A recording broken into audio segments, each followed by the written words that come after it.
इसके पहले वाला लेक्चर आधे पर से कट गया था, तो जो बचा हुआ है उसको हम लोग अभी फिर से देख लेते हैं। तो इसके पीछे वाले में वीडियो में अभी जिसका लिंक मैंने डाल दिया है, बीमा के बारे में मैंने बता दिया कि बीमा क्या होता है, और कुछ मूलभूत भौतिक राशि है जिसकी बीमा हमें याद रखना है। ठीक है, कुछ मूलभूत भौतिक राशियां हैं जिनकी बीमा हमें पता होनी चाहिए। तो इनमें से कुछ राशियों का बीमा मैंने निकाल के दिखा दिया है, बाकी का बीमा आपको हम अभी बता रहे हैं कि किस तरीके से कैलकुलेट होगा, कैसे निकाला जाएगा। ठीक है, तो चलिए देखते हैं। तुरंत की बीमा का वीडियो अपलोड हुआ है, तुरंत के आगे हम आपको बता दे रहे हैं कि बीमा किस तरीके से निकल रही है या निकाली जाती है। ठीक है, तो तुरंत की तुरंत के बाद देखिए बल है। तो अगर हम बल की बीमा निकालें तो आप फार्मूला पढ़े होंगे 9th क्लास में, बल का सूत्र m गुना ए, द्रव्यमान गुना त्वरण। तो द्रव्यमान की बीमा m होती है, m लिखेंगे। और त्वरण की बीमा अभी अभी निकाले थे इसके जस्ट पीछे वाले वीडियो में, LT-2 होती है। तो LT-2 अब आप गुना कीजिएगा तो आपको मिल जाएगा MLT-2। ध्यान रखिएगा कि बीमा हमेशा कैपिटल लेटर से लिखी जाती है और हमेशा बड़े पोस्ट के अंदर रखी जाती है। ठीक है, तो ये बल की बीमा हो गया। अब हम निकालते हैं कार्य की बीमा। तो कार्य का फार्मूला होता है बल गुना विस्थापन। ठीक है, 9th क्लास में था, 11th में भी है, आप देखिएगा। तो कार्य का सूत्र होता है बल गुना विस्थापन। बल की बीमा हम लोग लिख देंगे चूंकि हमें यह मिल गया है। तो बल की बीमा हो गया MLT-2। ठीक है, और विस्थापन या दूरी, इसकी बीमा L होती है। अब गुना कीजिएगा तो क्या मिलेगा, M, L से L में गुना, L² और T-2। ठीक है, अब देखिए ऊर्जा का भी बीमा अगर आप निकालिएगा ना, तो ऊर्जा की बीमा यही आता है। देखो, कार्य जो होता है ये ऊर्जा के बराबर होता है। किसी वस्तु पर जो कार्य किया जाता है वही उस वस्तु की ऊर्जा होती है। ठीक है, जैसे एक स्प्रिंग को आप खींचिएगा तो खींचने में आप जितना कार्य कीजिएगा ना, वो स्प्रिंग में एनर्जी के रूप में जमा हो जाएगा, और जब स्प्रिंग को छोड़िएगा तो उतना कार्य वो कर देगा। ठीक है, तो कार्य और ऊर्जा दोनों के परिमाण बराबर होते हैं, दोनों के मात्रक बीमा सब बराबर होता है। तो कार्य की बीमा ML²T-2 है, तो ऊर्जा की बीमा भी यही होगी। ठीक है, अब आते हैं हम लोग कोण की बीमा। देखिए कोण बीमाहीन राशि है, कोण की कोई बीमा नहीं होती। ठीक है, कोण की कोई बीमा नहीं होती, कोण बीमाहीन राशि है। कैसे हम बोल रहे हैं इसको देखिए। तो आपको 11th में ही आपको मैथ जब पढ़िएगा, तीसरा चैप्टर त्रिकोणमिति, तो उसमें एक सूत्र मिलेगा कोण का, थीटा बराबर L/R। एल क्या है, चाप की लंबाई है। ठीक है, जैसे मान लीजिए कि ये केंद्र है और ये त्रिज्या है। ठीक है, तो इस चाप की लंबाई को हम लोग बोलते हैं एल। ठीक है, और ये त्रिज्या, ये कोण बन रहा है। तो इस थीटा का सूत्र होता है L/R। तो ये एक प्रकार की लंबाई है यानी दूरी है, और दूरी की बीमा L होता है। और त्रिज्या भी एक प्रकार की दूरी होती है, इसकी भी बीमा L होता है। अब L L कट गया तो कुछ भी नहीं है, यानी कि क्या हो गया, बीमाहीन। ठीक है, बीमाहीन इसलिए हम बोल रहे हैं क्योंकि एल एल कैंसिल हो गया। चाहे ऐसे भी आप देखें, यहाँ भी एल का पावर 1 है। जब आधार बराबर हो तो पावर घटाते हैं, तो एल का पावर 1 - 1 जीरो आ जाएगा, यानी इसकी बीमा जीरो है, यानी कि बीमा है कि नहीं, नहीं है। ठीक है, तो कोण किसी भी चीज में आ जाएगा, कोण की बीमा शून्य होती है, कोई बीमा नहीं होती। ठीक है, अब आते हैं आवेश। तो आवेश की बीमा निकालने के लिए 10th का एक फार्मूला हम यूज करेंगे, I बराबर Q/T। आप पढ़े होंगे विद्युत धारा का फार्मूला Q/T। तो Q का सूत्र हो जाएगा IT। ठीक ठीक है, Q का मतलब आवेश। अब इसकी बीमा निकालिएगा तो I यानी लिखते हैं, और T यानी टाइम, टाइम की बीमा को T लिखते हैं, तो गुना करके आ जाएगा 80। ठीक है, ये 12वीं में पूछा हुआ सवाल है, आवेश की बीमा 80। अब अगर हम देख लेते हैं आवृत्ति। ठीक है, तो आवृत्ति की बीमा जो होती है, आवृत्ति का सूत्र होता है 1/समय। ठीक है, आवृत्ति n का सूत्र होता है 1/T। ठीक है, तो एक का तो बीमा नहीं होगा, नंबर का कोई बीमा नहीं होता है, संख्या का बीमा नहीं होता। ठीक है, तो एक का कोई बीमा नहीं होगा क्योंकि भौतिक राशि नहीं है। और टी यानी टाइम, टाइम की बीमा टी होती है। ठीक है, अब इस टी को ऊपर कीजिएगा तो इसका पावर 1 है, ऊपर जाएगा तो टी का पावर -1। ठीक है, आवृत्ति की बीमा को, आवृत्ति की बीमा T−1 होती है। तो ये सब बीमा आपको रट लेना है, याद कर लेना है। क्षेत्रफल की बीमा L², ये कंठस्थ होना चाहिए। आयतन की बीमा L3, चाल या वेग की बीमा LT-1, त्वरण की LT-2, त्वरण का LT-2 हो गया, बल का MLT-2, कार्य ऊर्जा का ML2T-2, कौन बीमाहीन राशि है, आवेश का AT और आवृत्ति का T-1। ठीक है, तो ये कुछ प्रमुख भौतिक राशियों की बीमा मैंने बता दिया जो आपको याद कर लेना है। बाकी कोई बीमा याद करने की आवश्यकता नहीं है। आपको मैंने जितना बताया अगर उतना याद कर लिए तो अन्य सभी भौतिक राशि की बीमा आप स्वयं निकाल लेंगे। बस जितना हम 8-10 राशि बताए हैं वो रट लेना है। ठीक है, जितना हम राशि बताए हैं उसकी बीमा को आप रट लीजिए।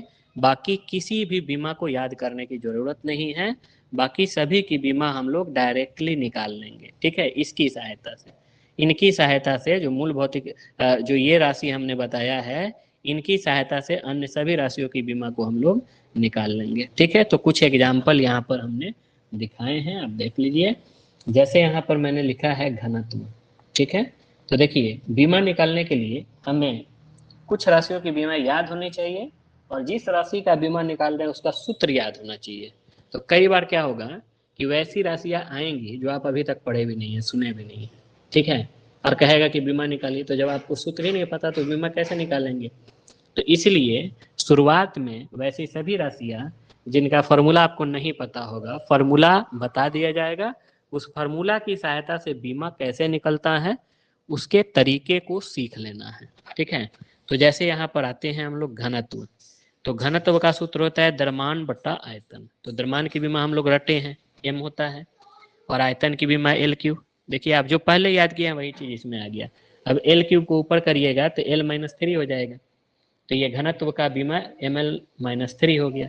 इसी तरह संवेग की बीमा निकालेंगे तो संवेग का सूत्र होता है द्रव्यमान गुना वेग। अब द्रव्यमान की बीमा m जानते हैं हम लोग, और वेग की बीमा हम लोग देखे हैं LT-1, गुना कीजिएगा MLT-1। दाब की बीमा इसी प्रकार से निकालेंगे तो दाब का सूत्र होता है बल बटा क्षेत्रफल। बल का हमने देखा MLT-2, क्षेत्रफल का L²। तो ML, अब देखिए एक L से एक L कटेगा तो एक L बचेगा, ऊपर जाएगा तो L⁻⁻1, तो ML-1T-2। इसी तरह विभव की बीमा हम निकालेंगे तो विभव का सूत्र होता है कार्य बटा आवेश, कार्य या ऊर्जा। इसकी बीमा हमने देखा है ML²T-2, और आवेश की बीमा हमने देखा है AT। देखिए इसमें जितना राशि आपको दिखाई दे रहा है इधर में, ये सभी राशि हम बता चुके हैं। ठीक है, इन्हीं पर आधारित है, जो मैंने बताया उन्हीं पर ये सब आधारित है। और कोई भी किताब से आप सवाल बनाइए बीमा निकालने वाला, जो मैंने 9-10 राशि बताया है उसी की बीमा पर बाकी किसी भी राशि की बीमा बेस्ड होती है। तो आप उसको याद कर लीजिएगा तो हर राशि की बीमा निकल जाएगा। तो जैसे हम विभव की बीमा निकाल रहे हैं तो इसमें वर्क बाई आवेश है। ठीक है, तो वर्क की बीमा ML²T-2, आवेश की बीमा AT। अब इसको ऊपर कीजिएगा तो m को छोड़ देंगे, L² को छोड़ देंगे। देखिए T⁻⁻2 है, यहाँ T⁻1 है, तो ऊपर जाएगा तो -1, तो -2 -1 -3, A का पावर 1 है, ऊपर जाएगा -1। इसी तरह विद्युतीय क्षेत्र की बीमा, इलेक्ट्रिक फील्ड की बीमा, तो इलेक्ट्रिक फील्ड का सूत्र है F/Q।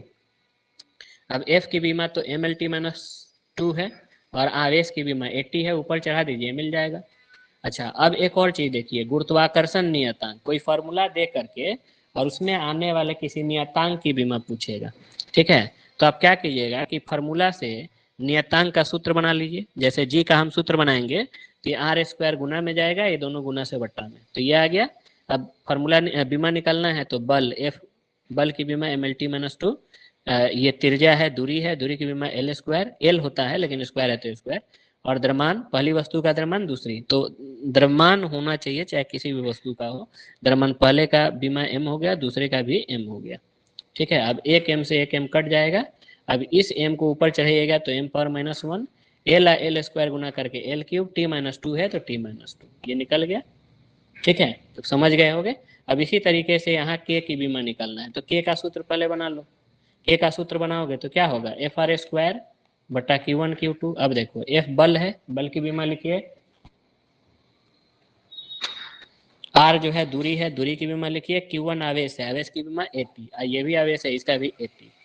ठीक है, प्लांक स्थिरांक की बीमा निकालना है, प्लांक नियतांक का, तो ये जो H दिखाई दे रहा है ना, इसी को हम बोलते हैं प्लांक नियतांक। ठीक है, इसी को हम बोलते हैं प्लांक नियतांक, इसकी बीमा निकालना है। तो इसमें E एनर्जी है, और नू, ये नू है, ठीक है, इसको हम लोग नू पढ़ते हैं, ठीक है, ये नू है। नू जो है आवृत्ति को बताता है, ठीक है। तो पहले नू का एच का सूत्र बनाओगे, एच बराबर ई बट्टा नू, ठीक है। ई यानी एनर्जी, एनर्जी की बीमा लिख लो M L square T minus two. Nu यानी आवृत्ति, आवृत्ति की बीमा हम पीछे बताए हैं टी माइनस वन, ठीक है। टी माइनस वन को ऊपर चढ़ा दो, बन जाएगा। इसी तरह जड़त्व आघूर्ण की बीमा निकालनी है, ये द्रव्यमान है, ये त्रिज्या है, दूरी है, तो बीमा निकाल लीजिए। आवेग की बीमा निकालनी है तो एफ डेल्टा टी फॉर्मूला होता है, एफ यानी बल है, डेल्टा टी टाइम है, टी हो जाएगा। इसी तरह गतिज ऊर्जा का निकालना है तो हाफ एम बी स्क्वायर, देखो 1/2 का बीमा नहीं होगा, एम का होगा और भी का होगा, भी का होगा तो उसका स्क्वायर भी करना है, ठीक है। इसी तरह से यहाँ पर आप देख लीजिए स्थितिज ऊर्जा, इसकी बीमा निकालना है तो एम जी एच सूत्र है, एम का मतलब द्रव्यमान, द्रव्यमान की बीमा एम, जी है त्वरण है, गुरुत्वीय त्वरण, तो त्वरण की बीमा एल टी माइनस टू, ठीक है, ये गुरुत्वीय त्वरण है तो त्वरण की बीमा L T minus to, H ऊंचाई है, ऊंचाई की बीमा एल हो जाएगा, कर देना आपने, ठीक है। आखिरी है बलाघूर्ण की बीमा, तो बलाघूर्ण की बीमा अगर आप निकालिएगा तो बल की बीमा लिखिए, डी यानी दूरी की बीमा लिखिए, और साइन थीटा का बीमा नहीं होगा, ठीक है, ये अनुपात है, साइन थीटा पढ़े हो ना, sine theta P by H है ना, तो ये भी एक दूरी है, ये भी एक दूरी है, तो इसकी बीमा एल, तो इसकी बीमा एल, तो कट जाएगा, तो साइन थीटा कॉस थीटा, त्रिकोणमितीय अनुपात का बीमा नहीं होता है, ठीक है। तो एफ और डी का बीमा लिख दीजिएगा, हो जाएगा, गुना कर दीजिए, ठीक है। तो आशा है कि अब आप लोग सब समझ गए होंगे। तो कुछ सवाल मैंने बता दिए हैं, कुछ सवाल अपने से आप जो नहीं बताए हैं उसको बना लीजिए, और फिर से एक बार क्या कीजिए कि जितनी राशि हम लिखे हैं सब राशि को किसी रफ पेज पर उतारिए और खुद से बीमा निकाल करके प्रैक्टिस कर लीजिए, ठीक है। Thank you.